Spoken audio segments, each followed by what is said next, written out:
Bem-vindos ao último episódio desta temporada. Caramba, Catarina, já chegou ao fim, já viste? Parece surreal. Então nós vamos já abrir o jogo convosco. É o primeiro episódio que estamos a gravar. Isto é muito difícil. Como é que é possível a nossa cabeça? Nós acabámos de vir de confinamento, ok, isto é realidade.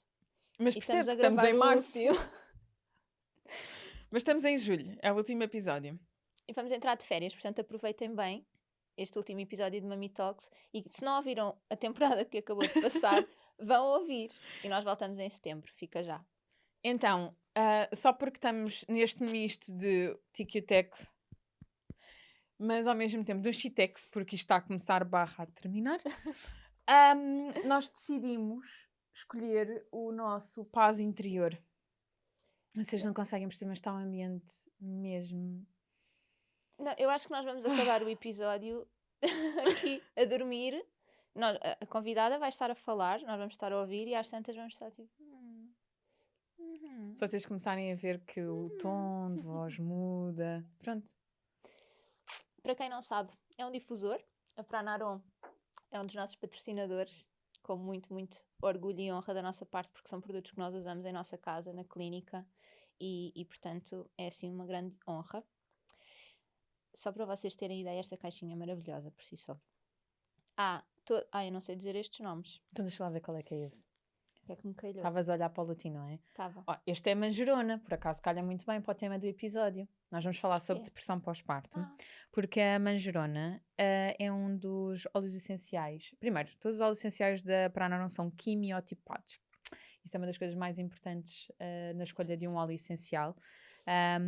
E o manjerona, embora não seja um óleo muito falado, porque facilmente caímos nas camilas romanas, caímos nas lavandas angustifólias e por aí fora. Mas tu falas dele no workshop de pré-conceição. Eu falo de manjerona, é tão bom. Já viste aquilo tantas vezes que já ficou. Sim. Mas manjerona é incrível porque ele de facto enraiza-nos muito e trabalha muito a nossa energia do coração, que nós vemos como o palácio da mente, que também vamos falar sobre ele hoje. Não é? Portanto, engraçado, foi logo o que tu escolheste. Boa. Sem mais demoras, temos connosco a Ana Amaro Trindade, que é psicóloga, mãe, e temos o gosto de a chamar também com assim uma grande conotação de amiga, porque de facto acabamos por de alguma forma ver as coisas de uma forma muito semelhante. E acho que isto é raro, não é? Embora, obviamente, nós acabemos por, de alguma maneira, ter assim os mesmos princípios, os mesmos valores, e hoje em dia, não sei se tens dado conta, mas de facto, a cada 6 meses, parece que se expande a consciência que nós já andamos a falar há quase 2 anos. Há quase 2 anos, não é? Mas agora parece que parte humanizado já se fala, já é uma coisa muito mais habitual. Sim. E aqui na própria componente da rede de apoio das próprias famílias é fácil já termos os mesmos princípios e valores, mas ainda assim, quando mergulhamos nesta onda da parentalidade e do autoconhecimento, a Ana Amar, que tu conheceste primeiro do que eu e me apresentaste, era daquelas pessoas que eu ficava só a ouvir. Como assim? Olha, isso aconteceu-me, por isso é que também percebi que havia muita sintonia, porque a Ana fez o estado de graça e nas partilhas que tínhamos, não é, de 15 em 15 dias, quando a Ana entrava e participava, eu ficava tipo, ok. Sim. E de repente pensava, sou eu a mediadora. Okay. É mesmo. Havia assim umas quantas alturas que ela falava e eu só dizia, sim, bravo, isso mesmo. Sem tirar nem pôr. Então temos muito orgulho de vos trazer esta mulher incrível que se desdobra no papel de mãe, de mulher, de esposa e de profissional, e é uma profissional e tanto. Portanto, anotem, Ana Amaro Trindade, mas a agenda ainda não está aberta. Metam só na vossa agenda para a contactar mais tarde. A Ana está grávida neste momento, quase a parir, semanas de parir. Estamos em março, mas em julho, portanto... Vai estar numa licença e sem pressão. Então a agenda está fechada e quando a Ana puder voltar, volta. Ficam já a saber que há muitos psicólogos a trabalhar na área, felizmente, cada vez mais. E tem amamentos que têm uma rede de psicólogos incrível. Portanto, sim, sem qualquer dúvida. ajuda que precisem, podem Aliás, é uma rede de profissionais É verdade. extraordinários. É verdade. Não é? É Portanto, verdade. é mesmo exímio. É quase só entrar e E seguir já as está. sugestões. Já está, Sim, sim. muito bom. Então, este é um tema que nós queremos trazer há muito tempo, que é urgente falar sobre ele. Nós vamos falar aqui com algum foco maior na depressão pós-parto, mas na verdade em todos os transtornos que podem existir aqui na saúde mental, perinatal. E portanto, quando conhecemos a Ana foi, ok, felizmente temos alguém para trazer, assim, com quem podemos falar de tu, de ti para ti, tratar Ok. por tu. Então vamos começar a nossa conversa já. Ana, bom dia, Olá, como muito estás? obrigada pelo convite e por estes elogios todos. Agora até fiquei sem saber o que dizer. Muito obrigada. O mérito é teu, acho que é só para acolher. Sim, Ana, mas referi, desculpa, é importante a questão da gravidez, que é, para além de estar grávida, estou mesmo quase a parir e, portanto, o meu cérebro já está em modo cérebro de grávida, não é? Portanto, desde já pedi desculpa por qualquer quebra de raciocínio, palavra que eu não me lembro. está tudo bem. Já Basicamente sabem, faz parte, não é? o sangue no palácio da mente do coração já está mais escasso porque está todo a ser distribuído ao bebê. É só vocês irem percebendo o que está a acontecer. Ana, conta-nos aqui um bocadinho. Como é que a psicologia te descobriu? Como é que tu mergulhaste nesta questão, principalmente das mães e da psicologia, que é um ramo e tanto, não é? A depressão é mesmo só a pontinha do iceberg. Sim. Como é que foi este percurso? Olha, eu comecei a trabalhar muito ligada a crianças e a famílias, muito com problemas de aprendizagem, problemas de comportamento, e comecei a trabalhar com grávidas e mães no pós-parto a partir de 2014, se não tenho erro, foi quando a Amamento se abriu, eu integrei a equipa logo no início, e foi quando comecei a trabalhar mais também com este período perinatal. Anteriormente trabalhava mais com a infância. Atualmente trabalho então com grávidas, com mulheres em pós-parto e com famílias, com crianças pequenas geralmente. Tem sido assim as áreas que me têm apaixonado e às quais eu me tenho dedicado, e também por ser mãe, sinto que é assim uma fusão muito boa, não é, entre esta parte pessoal e a parte profissional. Sinto que quanto mais eu aprendo de um lado, mais isso reflete positivamente no outro, e portanto é assim mesmo um privilégio grande poder trabalhar na área que gosto tanto. Gostava de te perguntar, como é que tu consegues, de alguma maneira, separar, digamos assim, os desafios da tua própria maternidade quando os vês transpostos nas outras mães, não é? Porque, imagina, uma das coisas que nós já falámos as três é que várias vezes os nossos filhos não nos deixam dormir, não é? E depois ter do outro lado, por exemplo, uma mãe que está a passar pelo mesmo, que pode estar numa depressão, embora isso obviamente nos crie uma dose de empatia maior, porque nós sabemos exatamente o que está a acontecer. Como é que tu consegues aqui, de alguma Ser maneira... neutra. Exatamente, como é que tu Eu acho que a questão da consegues dar aqui este neutralidade é salto? relativa, não é? É um dos princípios, não é, do setting da psicologia, que é importante, obviamente, e é por isso é que nós também somos sempre recomendados, desde que estamos a estudar, a fazer a nossa própria terapia. Eu fiz muitos anos de psicanálise e acho que isso é fundamental para eu também me conseguir conhecer bem, e quando estou em relação, em consulta, conseguir perceber o que é do outro e o que é meu, porque é muito fácil nós projetarmos coisas nossas no outro, não é? E, portanto, eu acho que esta parte do autoconhecimento é fundamental para qualquer profissional da saúde mental. De qualquer forma, eu acho que eu ter noção das dificuldades, não é, pelas quais as mães passam, aumenta-me de facto a empatia, e acho que faz com que tenha ainda mais respeito pela dor, não é, do outro, pelo sofrimento da mulher que está à minha frente. E portanto eu acho que são coisas que acabam por jogar a favor, não é? Eu acho que se complementa, acho que é um privilégio muito grande, não é, poder ajudar, sabendo eu por vezes as dificuldades que se tem neste período que é tão sensível, não é? Portanto acho que é mesmo, não sei, acho que é uma área que me apaixona e pela qual tenho mesmo um maior respeito, porque sei o difícil que é, né? Sei as dificuldades pelas quais se passa. Eu acho que essa empatia de também experienciar as situações, acho que ajuda muito depois na relação terapêutica. Sim. Quando é que surge a depressão pós-parto e o baby blues e todas estas alterações perinatais? Que alterações é que existem? Se calhar antes de entrarmos já na depressão, só para percebermos que não é só a depressão, não é? Há assim um espectro variado. Sim. Para já hoje em dia nem se fala tanto em depressão pós-parto, fala-se mais em depressão perinatal, porque sabe que grande parte das mulheres que têm depressão no pós-parto também têm durante a gravidez. Então, logo desde a gravidez podem surgir sintomas de depressão. Depois temos, que atingem cerca de 10 a 20% das mulheres, ok? Depois temos os baby blues, que é uma resposta muito mais hormonal, fisiológica, a que apresentamos sintomas depressivos, mas de uma forma muito mais transitória. Normalmente surge a partir do 3º dia até ao 10º dia, segunda semana de vida do bebê, que coincide um bocadinho ali com a subida do leite, não é? O 3º dia, e que em caso, por exemplo, de cesariana também atrasa um bocadinho tanto os baby blues como a subida de leite. Portanto, esta parte hormonal é mesmo muito relevante. Mas os baby blues é uma questão mesmo transitória, que acaba por passar, ou seja, as mulheres acabam por apresentar uma labilidade emocional muito maior, ou seja, tanto estão a sentir-se muito tristes, como se calhar eufóricas no momento a seguir, a chorar de atrapalhação e de se sentirem assim overwhelmed, não é? Mas ao mesmo tempo também de felicidade, uma irritabilidade aumentada, insónias, tudo isto são sintomas que são normais, que surgem nos baby blues e que afetam uma percentagem de mulheres muito maior. Portanto, os baby blues atingem, deveria ser de acordo com os estudos, mas entre 30% a 80% das mulheres. Estima-se que pelo menos 50% das mulheres vão ter alguns sintomas de baby blues. E é uma questão que, sendo fisiológica, não precisa propriamente de um tratamento, mas é fundamental que a mulher se possa sentir apoiada, que se possa sentir cuidada e que ela própria consiga perceber quais é que são as minhas necessidades neste momento, não é?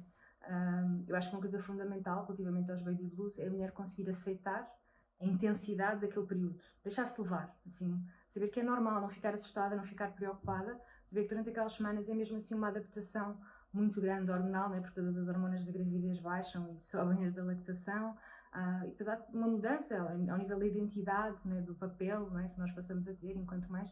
Tudo isto é uma coisa que é natural e que é transitória, está bem? E depois temos também a questão da psicose corporal, que atinge uma percentagem muito, muito menor de mulheres, normalmente associada à depressão pós-parto, apenas 0,2%, portanto é mesmo pequenina, mas é muito grave porque pode haver a questão de haver um risco de fazer mal ao bebê. Tá bem? Podem haver alucinações, um pensamento mais desorganizado. É uma situação bem mais complexa e que tem que ter ajuda imediata, assim urgente, tá bem? Não dá para esperar para marcar consulta, é assim mesmo uma resposta imediata, tá bem? Portanto, assim, em termos de alterações no período perinatal, estas são as mais comuns. Claro que associada à depressão temos a questão da ansiedade, mas depois podemos falar com um bocadinho mais de detalhe para a frente. São assim as alterações mais comuns nesta altura. E fatores de risco? Okay, quais é que são assim aqueles então, fatores de risco? Sim, o que se sabe já em relação à depressão é que as causas são multifatoriais, ou seja, enquanto os baby blues têm uma causa muito hormonal, na depressão pós-parto não é essa a razão que vai levar à depressão pós-parto. Precisamos ter uma série de fatores. Existem alguns que nós sabemos que vão influenciar a probabilidade da mulher vir a ter depressão pós-parto.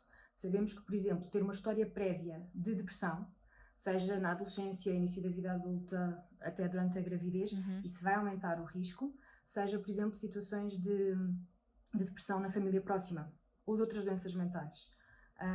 Sabemos que, por exemplo, a história de maus tratos, de abuso sexual, experiências adversas na infância, tudo isto vai aumentar a probabilidade de haver uma depressão pós-parto. Fatores de stress como desemprego, problemas financeiros ou até mesmo, por exemplo, dificuldades na relação conjugal, sabemos que também vão aumentar. E depois existem alguns fatores mesmo relacionados com a parte mais obstétrica, por exemplo, perdas gestacionais anteriores, principalmente quando estão associados a sentimento de culpa, ou seja, mesmo interrupções voluntárias da gravidez, como perdas espontâneas que acontecem, quando temos esta sensação da culpa, que é muito, muito comum na mulher que perde um bebê, isso também aumenta a probabilidade de vir a ter depressão pós-parto. Temos a parte também da ansiedade, não é? Associada tanto à gravidez como no período perinatal. Não amamentar, por exemplo, sabe-se que amamentar é um fator de proteção que ajuda a prevenir depressão pós-parto. E depois existem algumas coisas também relacionadas mesmo com o próprio bebê, por exemplo. Se o bebê tem um temperamento mais irritável, é mais difícil de consolar, isso vai fazer com que a mãe também se sinta mais incapaz, não é? Então isto também vai agravar, não é? Vai aumentar esta probabilidade.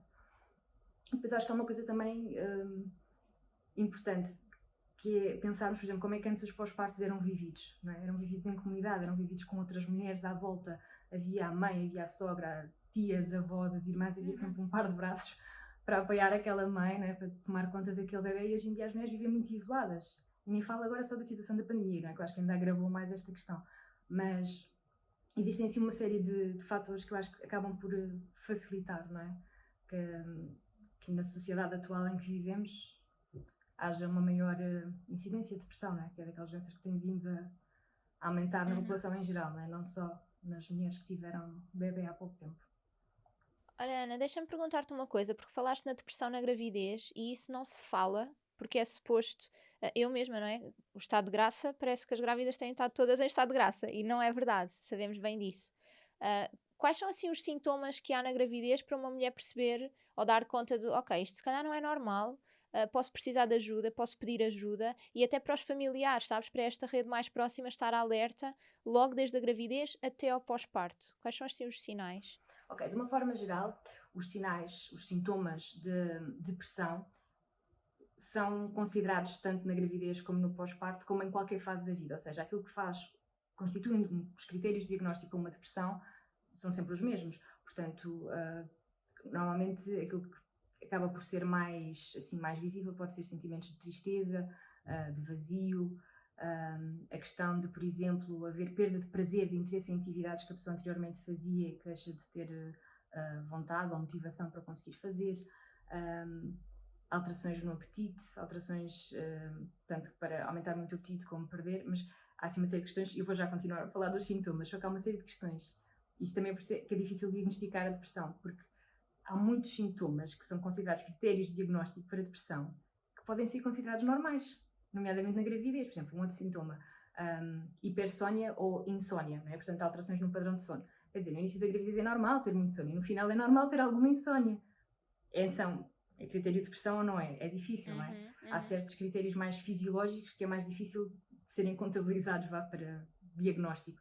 Mas pronto, temos também a questão de, por exemplo, de alguma agitação ou lentidão psicomotora, alteração nestes padrões de comportamento, uma fadiga extrema, também extremamente normal, não é? No início da gravidez ou, por exemplo, no pós-parto.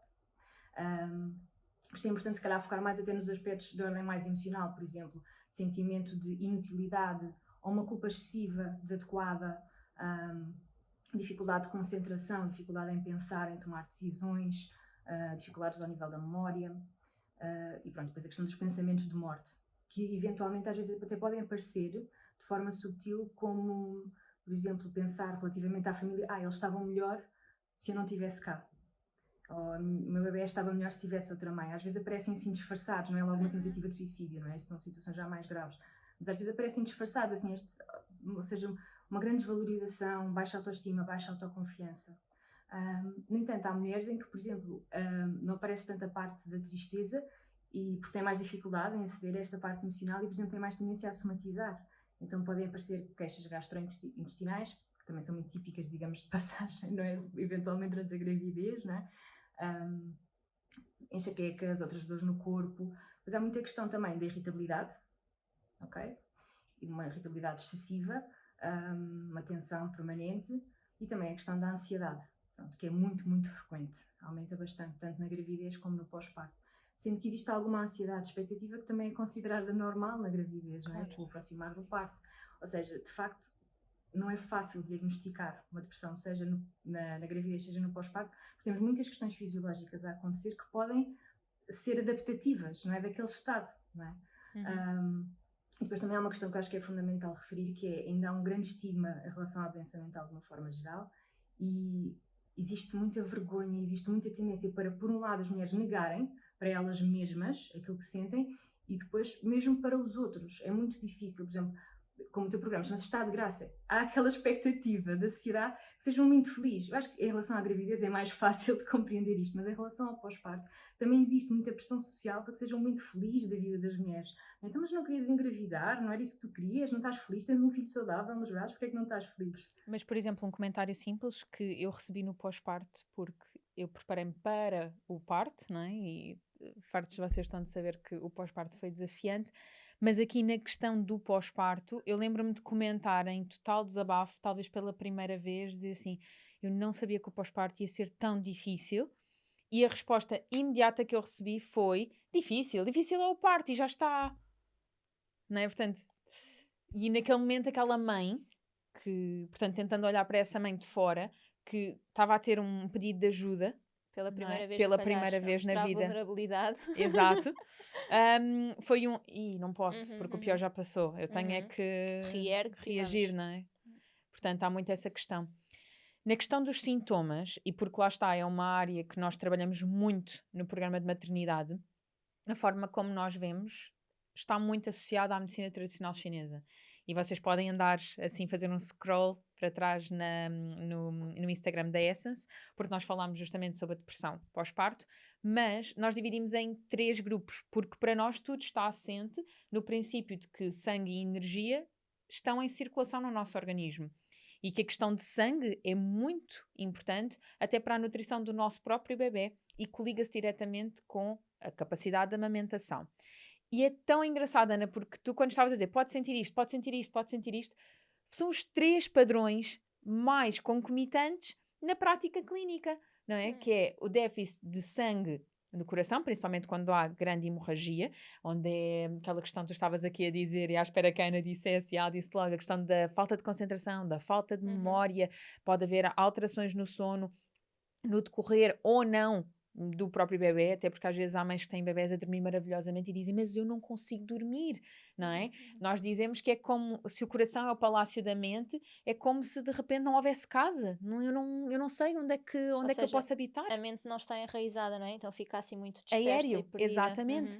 Depois Faz temos a outra questão, que é haver um déficit de yin, da energia feminina do coração, onde a mãe, por exemplo, pode experienciar algumas questões de maior irritabilidade, como a Ana estava a dizer, agitação mental, e pode inclusive haver algumas questões de sensação de não valorização, não é? Porque também não entende a importância aqui da mulher, do yin, não se permite viver essa mulher, e a vulnerabilização é difícil de aceitar, mas pode haver um sintoma físico que é muito presente na mulher, que é o yin, é a energia mais fria. Então, quando o yin está baixo, sintomas de calor urgem. Então, coisas como, por exemplo, sentir que as mãos estão quentes, os pés estão quentes, ou sentimos esta área quente e congestionada, transpiramos à noite. Este género de coisas podem acontecer. Ou podemos não transpirar, mas à meia da noite, quando acordamos, está tão quente no meu peito, não é? E às vezes pensamos, é por causa da amamentação. Basta falar com outras mães. Isso. Eu Basta... ficava encharcada aqui. Ok, e o 17VC, que é o ponto que está exatamente aqui, é o nosso plexo emocional. Então, é um ponto muito importante, obviamente, na parte da amamentação também, até porque ele está a reger esta circulação energética, mas tem um grande teor emocional e de coligação com o bebê. Às vezes estamos tão focados em tenho que me ligar ao bebê, tenho que me ligar ao bebê, tenho que me ligar ao bebê, para muitas vezes não olhar para nós. Mas aí ajuda muito a rede de apoio. E o terceiro, que era o que tu estavas a dizer, já se coliga com as dores de cabeça, porque é uma estase de energia e sangue do fígado. E há um sintoma que nós vemos em consulta, que é o suspirar. Então, quando o paciente se entra e suspira, eu já apontei. Agora os pacientes vão entrar no consultório e pensar, não pode, exato, não posso suspirar. Mas é, porque mostra logo que efetivamente a energia do fígado está congestionada. E é tão bom quando efetivamente a psicologia já começa a trazer todas estas questões que ancestralmente nós vamos dividindo por caixinhas e que às vezes mas eu tenho um bocadinho disto, eu tenho um bocadinho disto. Nós somos mistura de padrões. Mas é muito importante quando, e ainda bem que também o disseste, referir isto para a rede de apoio profissional e pessoal poder olhar e dizer ela está a mencionar que tem muitas dores de cabeça, está a suspirar um bocadinho mais, está mais agitada e se calhar está com alguma fragilidade, a achar que efetivamente não é suficiente para o seu bebê. Então é bom ser referido pelos outros, porque é mais fácil os outros dizerem em que é que eu te posso ajudar, do que a chance da pessoa dizer eu preciso de ajuda. Sim. E eu acho que este é o maior problema do baby blues e depressão pós-parto. É que isto leva-me à pergunta que eu te queria fazer, que é quando é que tu notas que as pacientes te procuram com isto? Em que faixa? 6 meses após o parto? 1 ano? A maior parte delas deixa arrastar muito esta situação. E depois vai acumulando depois há uma série de sintomas que se começam também a refletir nos bebés, não é? E muitas vezes elas até vêm com queixas nos próprios bebés. Ou seja, quando os bebés já estão mesmo a mostrar coisas que elas não querem ver nelas, não é? Porque, por exemplo, se pensarmos, não é, todos estes sintomas que não aparecem normalmente todos em todas as mulheres. Umas mulheres apresentam uns, outras outros. Mas de uma forma geral isto vai-se refletir nos bebés ao nível de, por exemplo, as mães vão estar menos disponíveis, não é, para interagir, vai haver menos interações positivas, menos brincadeiras, menos sorrisos, elas vão provavelmente evitar até cuidar do bebê porque não se sentem capazes, provavelmente não vão conseguir dar tanta atenção, vão estar mais irritadiças, não é? Mais irritáveis, mais reativas ao choro, não é? E tudo isto vai interferir na vinculação. não é? E a vinculação nós sabemos que é assim a base da saúde mental, não é? Da construção da identidade. Então, esta criança vai começar a dar sinais de que algo não está bem. Muitas vezes é só quando, em consulta, por exemplo, com o pediatra, é que refere, ok, tem acontecido estas coisas, e o pediatra, e como é que se sente, não é? Então eles aí começam, se calhar, a conseguir perceber, ok, se calhar estou exausto, se calhar eu não me sinto bem, se calhar eu não estou a conseguir fazer coisas que me dão prazer, se calhar não estou a conseguir aproveitar bem esta fase, mas atribui muito ao cansaço, não é? E portanto às vezes acabam por ser, mesmo quando começam a surgir as coisas, estas questões nos bebés, que elas vêm, mas é muito raro virem logo num pós-parto imediato, muito raro. Ou é assim uma coisa gritante, não é? Uma mulher que já tem histórico de depressão, em que já está a ser seguida por psiquiatra e que normalmente já está mesmo, pronto, já percebe, não é? O que é que se está a passar, então aí procura mais cedo. De uma forma geral, são situações que se podem arrastar até 1 ano, às vezes 2 anos de vida do bebê, está bem? Portanto, é mesmo Sim. o quanto antes, não é? A rede de apoio, não é? Os profissionais que estão à volta desta mulher fazerem este encaminhamento. Aquilo que eu noto principalmente do nosso trabalho em equipa, porque temos muitas pacientes em comum, é que o pós-parto, se não for sereno, ele está acautelado e estas situações não acontecem. Há suplementos de base, a alimentação está cuidada, a massagem, acupuntura, ou o que for, óleos essenciais, portanto existe aqui uma série de ferramentas. Mas é mesmo muito engraçado isso, porque quem não tiver feito o programa maternidade, ou não tiver tido sextase, viram? Se não viram, eu chamei a atenção. Mas para quem não tem este percurso, não é?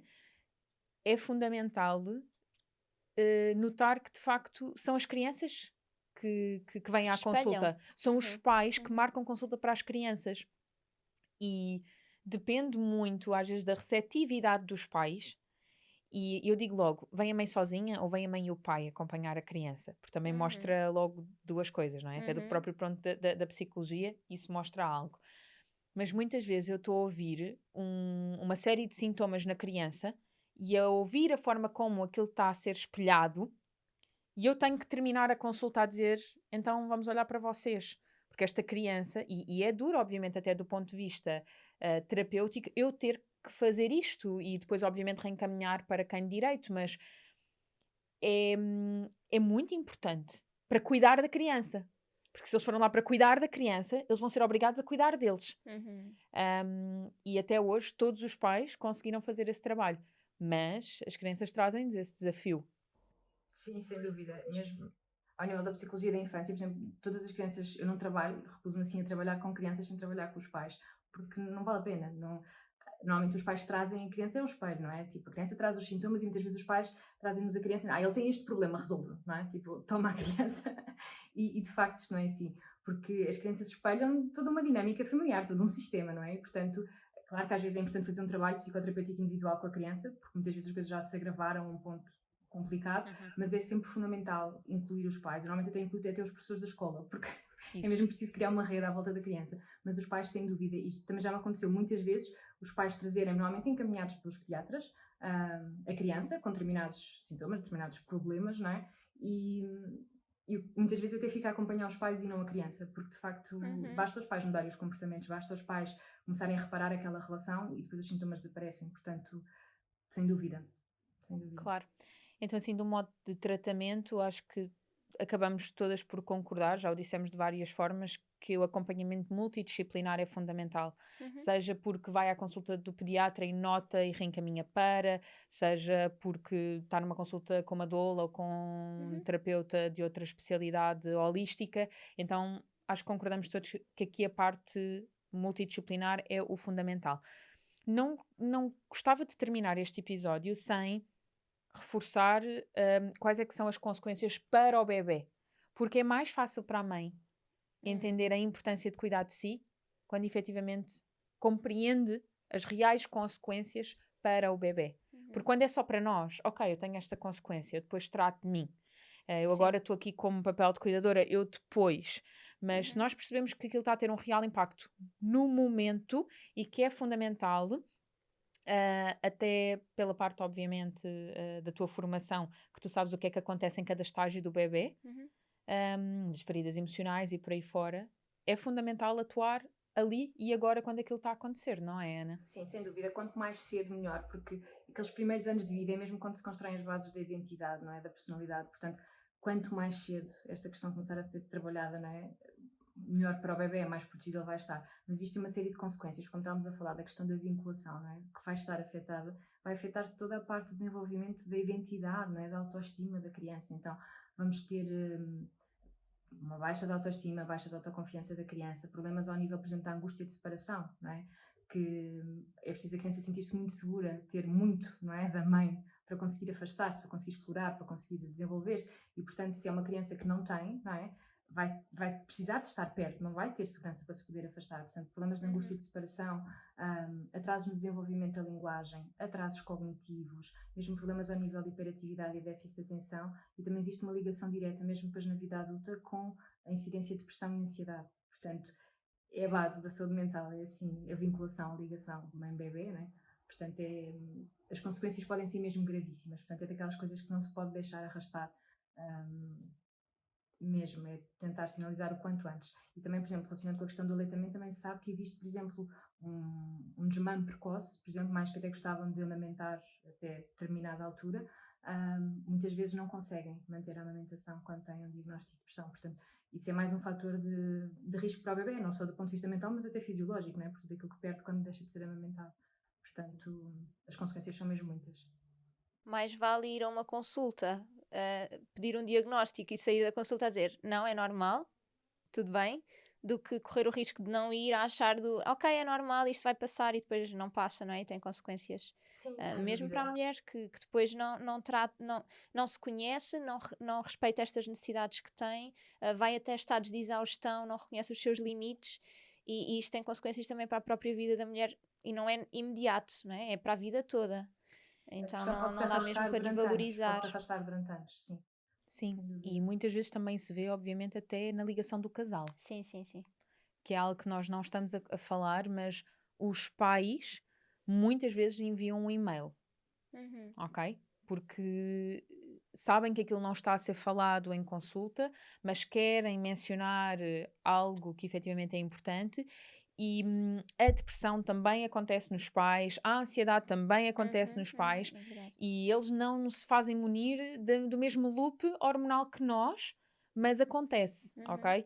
E não olham tanto para eles, porque é a mãe e o bebê, é a mãe e o bebê. E mesmo nós, que temos esta consciência, muitas vezes temos a mãe e o bebê, mas é uma Sim. tríade, Sim. não é? E quando já há outros bebés, já não é uma tríade, porque há um outro bebê que tem que ser acolhido durante o nascer, não é? Os primeiros meses de vida, dias e meses de vida do outro irmão. Então é complexo o sistema familiar. E é preciso ir buscar um bocadinho esta ideia de comunidade novamente, mesmo para quem está nas grandes cidades, encontrar forma de ter uma amiga, ou uma doula, ou uma psicóloga. Há grupos de aulas de yoga, de pilates, de preparação para o parto, que depois a comunidade vai criando esta rede de apoio existente. Sim. E para aquelas que não se identificam com isso, mais não seja encontrarem outra coisa qualquer. Quando a questão da pandemia melhorar, certamente aulas de cerâmica ou de pintura, e que dá para fazer isso em baby wearing. Então, ou por exemplo a Cristina Pincho faz círculos de mulher e simplesmente estão em partilha. Façam isso. Mesmo que vocês achem que é tolo, ok, vão e ouçam só nas primeiras vezes. Mas é importante haver essa partilha e com o próprio pai. Pedir ajuda, mas não seja, olha, está a ser extremamente estressante para mim adormecer. Só o choro, aquilo está muito difícil para mim. E é normal que o final do dia seja mais desafiante para a mulher. É o período mais feminino. Não é? Se ainda por cima estiver em amamentação, é muito desafiante. Peçam ajuda ao pai. O pai tem outra disponibilidade. Ana, assim para terminarmos, tu gostavas de deixar assim alguns alertas, alguma informação mesmo relevante?